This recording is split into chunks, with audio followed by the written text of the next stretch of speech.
जय हिंद। मैं आपका भाई सतेंद्र सिंह। बहुत तेजी से हमारे देश में पोल्ट्री व्यवसाय यानी मुर्गी फार्म से जुड़ा हुआ व्यवसाय बहुत तेजी से बढ़ रहा है। बहुत सारे लोग अपने व्यवसाय से जुड़ रहे हैं और इसके लिए हमारी सरकार भी ठीक ठाक हमारे किसान भाइयों को मदद भी कर रही है।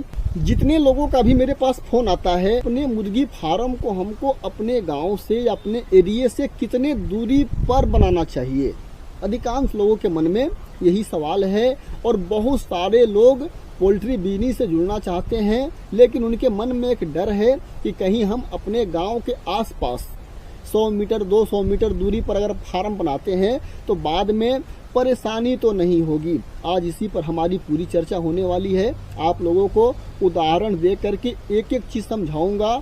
बहुत सारे ऐसे लोग हैं जिनके साथ जो आप अपने मन में सोच रहे हो उस तरह की समस्या उनके साथ भी आई है और उसका भी समाधान किया गया है। तो आज इसी पर पूरी हमारी चर्चा होने वाली है। दोस्तों, ये अपना पोल्ट्री बिजनेस का जो व्यवसाय है, यह एक एग्रीकल्चर कृषि से जुड़ा हुआ व्यवसाय है। जिस तरह से आप एग्रीकल्चर यानी खेती कहीं भी कर सकते हो, धान का, गेहूं का, उसी तरह से आप यदि चाहो तो मुर्गी फार्म भी कहीं कर सकते हो। अब रह गई कि मुर्गी फार्म खोलने से परेशानी किसी को होगी या नहीं होगी। मेरे भाइयों, परेशानी जिसको होनी होगी, यदि आप अपने गांव में भी फार्म खोलोगे तो वहां उनको हो जाएगी। और गांव से यदि 5 किलोमीटर दूर भी अपना फार्म बनाओगे ना, तो जिनको परेशानी होनी रहेगी उनको वहां भी परेशानी होगी। सिंपल सी बात है। यह बिल्कुल सच भी है कि मुर्गी फार्म की वजह से जहाँ भी आसपास एरिया होता है वहाँ हल्की फुल्की, बहुत ज़्यादा तो नहीं लेकिन हल्की फुल्की स्मेलिंग यानी बदबू की समस्या देखने को मिलती है। दोस्तों, मैंने ऐसे ऐसे जगह पर मुर्गी फार्म देखे हुए हैं जो बिल्कुल बीच शहर के सेक्टर में हैं, और वो फार्मरों से जब हमारी बात होती है कि उनको कोई कंप्लेन करता ही नहीं, क्या वहाँ बदबू नहीं आती? जरूर थोड़ी बहुत बदबू आती होगी, लेकिन वहाँ के लोगों की देखो मानसिकता कैसी है। मेरे भाइयों, इस वीडियो को बनाने के पीछे एक बहुत बड़ा मकसद है। मकसद यह है कि आप लोगों के साथ, सबके साथ तो नहीं लेकिन कुछ कुछ मेरे भाइयों के साथ यह प्रॉब्लम आ सकती है। जो एक मेरे जानकार के फार्म में उस तरह की प्रॉब्लम आई थी, आप लोगों के पास भी आ सकती है। आज उसी की पूरी कहानी मैं आप लोगों को इस वीडियो के माध्यम से बताऊंगा कि उन्होंने अपना फार्म किस तरह से स्टार्ट किया और उनको कैसी कैसी परेशानियां हुई और कैसे कैसे परेशानियों का सामना करके उन्होंने अपने 5,000 के फार्म से आज 60,000 का फार्म चला रहे हैं। और जहां पर वो फार्म अपना पहला ही बनवाए थे वहीं पर उनका 60,000 का फार्म चल रहा है। मेरे भाइयों, यह बात आज से 10-11 साल पहले की यह बात मैं आप लोगों को बता रहा हूं, जब उन्होंने अपना ब्रॉयलर ओपन फार्मिंग शुरू की थी। पैसे की अभाव कह लो या नया नया बिजनेस कर रहे थे, उनको यह जानना था कि इस बिजनेस में हमको प्रॉफिट कितना होता है। उस पर्पज से उन्होंने अपना ये पोल्ट्री का व्यवसाय शुरू किया। 2-2.5 साल तक प्रॉपर तरीके से इनका बिजनेस चला। कहने का मतलब है कि 2.5 साल तक इनका जो फार्म बना ना, जहां इनका गांव है, गांव से बिल्कुल सीधा रोड जाता है, 100 मीटर के आसपास दूरी पर इनका अपना खुद का खेत है। उसी खेत में इन्होंने अपना फार्म बनवाया था। स्टार्टिंग के 2.5 साल तक बड़े आराम से इन्होंने फार्म चलाया। ना किसी गांव का कंप्लेन, ना किसी दोस्त का, ना किसी रिश्तेदार का, किसी का कंप्लेन नहीं।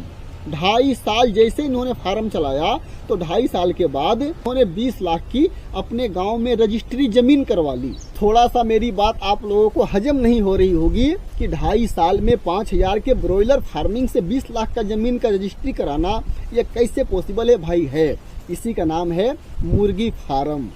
कब आपको राजा बना देगी आपको भी पता नहीं चलेगा। बहुत सारे मेरे भाई ऐसे भी हैं जो कैलकुलेशन करते हैं, एक अंडे पर 50 पैसा बचेगा, एक अंडे पर 1 रुपया बचेगा तो मेरे को इतना प्रॉफिट होगा। भैया, मुर्गी फार्म है, जो करता है उसका मजा उनको पता है। जैसे ही उनकी जमीन की रजिस्ट्री हुई उसके बाद 4-5 महीने तक भी कोई कंप्लेन नहीं। बड़े मौज से बेचारे बड़े शांति पूर्वक अपना वो फार्म चला। वो 5 ही हजार मुर्गी था उनका उस समय। उससे ज़्यादा का फार्म उनका नहीं था, लेकिन अब आगे फार्म बढ़ाने की तैयारी कर रहे थे। तब उनके पास 4-5 महीने बीतने के बाद, यानी 3 साल पूरे जब हो गए, तब उनके ऊपर कंप्लेन होने शुरू हो गए। जो अड़ोस पड़ोस के लोग हैं वो भी, अरे आपके फार्म से बहुत ज़्यादा मक्खी का पैदावार हो गया है, गांव में बदबू आ रही है, ये वो, मतलब इस तरह की परेशानियां। हमारे रिश्तेदार होने की वजह से उनसे हमेशा हमारी बातचीत होती रहती है, हमेशा बातचीत चलती रहती है। तो सारी कहानी अपनी बताने लगे कि ऐसी ऐसी समस्या आ रही है। आप लोग भी यदि गांव एरिया से, देहात एरिया से आते हो तो आप लोगों ने एक चीज नोट किया होगा, आप लोगों ने देखा होगा कि हर गांव में 10-15 लोग ऐसे मिलेंगे जिनके पास कोई काम नहीं होता।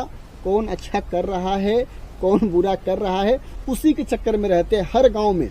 ऐसा नहीं है कि हमारे गांव में नहीं है, सबके गांव का यही कहानी है। ऐसे लोग आप लोगों को जरूर मिलेंगे और उन्हीं में से कुछ लोग थे जो इनको बहुत ज़्यादा परेशान कर रहे थे।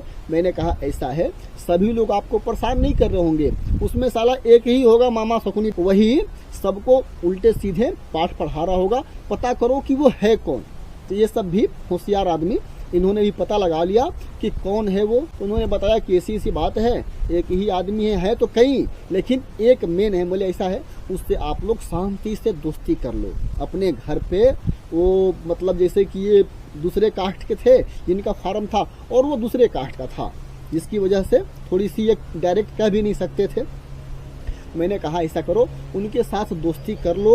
अब जो भी तरीका बने दोस्ती करने का, उनके साथ आप पहले दोस्ती करो। घर पे ऐसे लोग ना चाटुकार होते हैं, क्या है ना, ये थोड़ा सा लालच दोगे ना तो आपके पीछे पीछे घूमने लगते हैं। आप लोगों के साथ भी ऐसा होगा, हो सकता है। तो आप लोग इस बात को ध्यान रखो। मैं ये नहीं कहता कि आप लोग को यह काम करने हैं, लेकिन ध्यान रखना आगे भविष्य में कहीं ऐसी जरूरत पड़ जाए तो आप लोग कर सकते हो। तो जब भी इनके पास ना इनका काम चल रहा था, लगातार मतलब चल रहा था, तो परेशान करने वाले करते थे, लेकिन लगातार इनका काम चल रहा था। इन्होंने उससे दोस्ती कर ली। कोई भी अपने घर पे कोई प्रोग्राम वगैरह हो, चाहे किसी तरह का कोई मतलब फंक्शन वगैरह हो, तो उसको हमेशा फोन करके बुलाते थे, खिलाते थे, पिलाते थे। 1-2 महीना तक यह सिलसिला चलने लगा। जैसे ही वो इनका दोस्त बन गया तो फिर माहौल शांत। अब फिर ज़्यादा मतलब थोड़ी बहुत तो कंप्लेन होती थी, लेकिन बहुत ज़्यादा लोग परेशान नहीं करते थे। तो इन्होंने कहा कि अब तो बिल्कुल ये भी ठीक है, अपने साथ हमारा दोस्त बन गया। बोले नहीं नहीं, सांप के बच्चे को भैया, सांप पर कभी भरोसा नहीं किया जा सकता। सांप को कितना भी दूध पिलाओगे, क्योंकि उसकी प्रवृत्ति है डंक मारना। आज आपको बेशक लग रहा है कि वह शरीफ हो गया, हमारा दोस्त हो गया, लेकिन भविष्य में फिर यह परेशानी आप लोगों के सामने वो खड़ी करेगा या कर सकता है। उस पर भरोसा बिल्कुल नहीं किया जा सकता। अब उसका प्रॉपर समाधान आप लोग नहीं करोगे तो आगे चल के फिर यह परेशानी आप लोगों को होगी। तो कहा कि क्या करना चाहिए। हम बोले उसको आराम से घर पे बुलाओ। वो 2 भाई हैं जो अपने जानकार हैं, वो 2 भाई हैं और दोनों भाई बाल सुग्रीव की तरह ठीक ठाक हैं। मैंने कहा उनको घर पे बुलाओ, अच्छी तरह से पहले उनको खाना पीना खिलाओ। और कहाँ पर, एकांत घर में, वहाँ पर कोई जाए नहीं, आराम से कुर्सी पर बैठा करके जब खा पी लें तो कुछ पूछना जांचना नहीं है। जैसे ही बैठे कुर्सी पर आराम से, तो दोनों भाई दोनों साइड में खड़े हो जाना। एक तरफ से आप थप्पड़ और एक तरफ से वो थप्पड़। यह मेरी बात सुन करके वो हंसने लगे। बोले यार तुम क्या करवा रहे हो भैया, प्रॉपर समाधान चाहिए। मैंने कहा कि प्रॉपर समाधान चाहिए तो आप लोगों को यह तरीका अपनाने पड़ेंगे। कल बल छल तब कल युग में चल, नहीं तो आप लोगों को हमेशा ये परेशान करेगा। ये बहुत हरामी आदमी है, उसकी शक्ल से दिखाई दे रही है कि वो हरामी है। जब ये 10 लोगों को इकट्ठा करके आपके खिलाफ भड़का सकता है तो कल कुछ भी करवा सकता है, कोई पता नहीं। तो सब भी बेचारे बोले कि नहीं नहीं, जैसे आप कहोगे वैसे हम कर देते हैं, क्या दिक्कत है, देख लेंगे। इनके पास भी ठीक ठाक कोई ऐसी कोई परेशानी नहीं थी। तो घर में ले जा करके अब दोनों भाई ताड़। अब ये बहन चोद का क्या हुआ, अब इसको ये बता रहे थे कि बिल्कुल सन्न हो गया। अब इसको समझ में नहीं आ रहा था कि अब ये हम मेरे साथ ऐसा कर क्यों रहे हैं। तब जब पीटने लगे तब ये सारा बकने लगा कि हाँ मैं भी उन सब के साथ था आप लोगों को परेशान करने में। मेरे भाइयों, कुछ जो होते हैं बात के भूत होते हैं और कुछ होते हैं लात के भूत।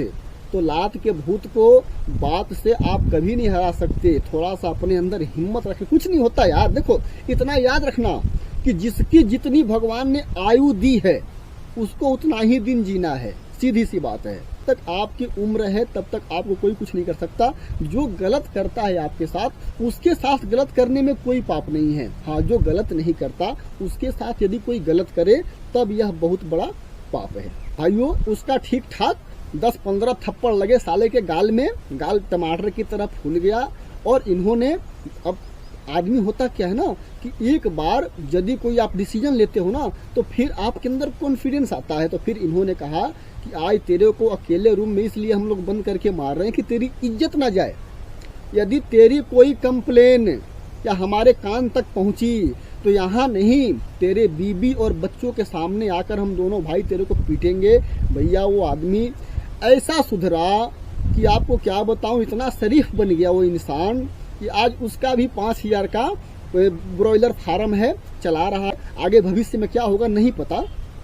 और उनका भी फार्म, जहां उन्होंने अपना फार्म 5000 से शुरुआत किया था, आज 60,000 ब्रॉयलर फार्म है, वो भी एसी फार्म चला रहे हैं। और गांव से तकरीबन 100 मीटर की दूरी पर उनका फार्म है। यदि आप लोगों को अपना प्रॉपर तरीके से, बिना भड़क के, बिना टेंशन के आप लोग चाहते हो कि हमारा फार्म चले, तो ध्यान रखना, जहां भी गांव एरिया है उससे आप तकरीबन 1 किलोमीटर, 700-800 मीटर या 1 किलोमीटर के आसपास दूरी पर अपना फार्म बनाओगे तो आप लोगों का फार्म बिल्कुल सेफ रहेगा। आराम से आओ जाओ करो, कोई परेशानी नहीं है। एक बात का और ख्याल रखना है कि जहां भी सरकारी दफ्तर वगैरह है, ज़्यादा परेशान वही लोग करते हैं। जैसे सरकारी दफ्तर ब्लॉक वगैरह हो गया या कोई तहसील वगैरह हो गया, वैसे जगह पर आप लोगों को पोल्ट्री बिजनेस नहीं करनी चाहिए, क्योंकि वहाँ बड़े बड़े अपने एरिया के अधिकारी वगैरह आते हैं तो थोड़ा सा उन सबको अच्छा नहीं लगता।